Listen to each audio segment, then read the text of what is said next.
Değerli izleyicilerimiz ve dinleyicilerimiz, size önemli bir haber sunmak için yayınımıza kısa bir ara veriyoruz. Lütfen bizi birkaç dakika daha izlemeye devam edin.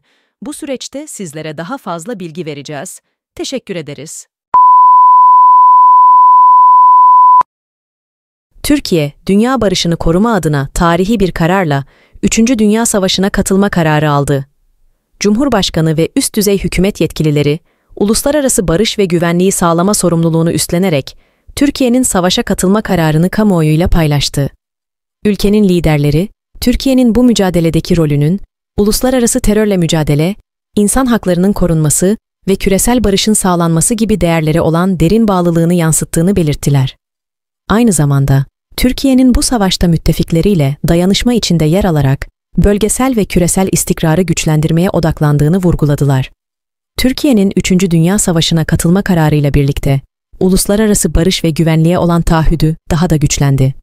Ülkenin liderleri, savaşın sona ermesi ve dünya genelinde barışın tesis edilmesi için yoğun bir diplomasi ve çaba sarf edeceklerini açıkladılar.